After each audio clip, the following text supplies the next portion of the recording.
নবী বলছেন, আল্লাহ আমার উম্মত যদি জাহান্নামে থাকে আমি কিন্তু জান্নাতে যাব না।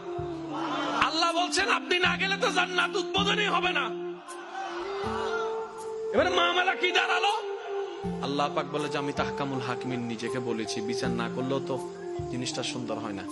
অনবী একটা কাজ করেন, ওয়ালা সাউফা ইউতিকা রাব্বুকা ফাতারদা, আমি কাউকে বলি নাই, আপনাকে না বলেছি। ওমা আরসালনাকা ইল্লা রাহমাতাল লিল আলামিন, কারো সম্পর্কে নাজিল করি নাই, আপনাকে দিয়েছি। ওয়ালাল আখিরাতু খায়রুল লাকা মিনাল উলা, কাউকে বলি নাই, আপনাকে বলেছি। আর আমি আল্লাহ ভালো করে জানি আপনি হচ্ছেন উম্মতের দরদী নবী। আপনি নিজের জন্য কাঁদেন নাই, সন্তানের জন্য কাঁদেন নাই, পরিবারের জন্য কাঁদেন নাই, নাতির জন্য কাঁদেন নাই, যত কেঁদেছেন জীবনে সবকিছু উম্মতের জন্য। এমনকি হাসরের ময়দানে যখন সর্বপ্রথম আমাদের নবীকে আল্লাহর হুকুমে তোলা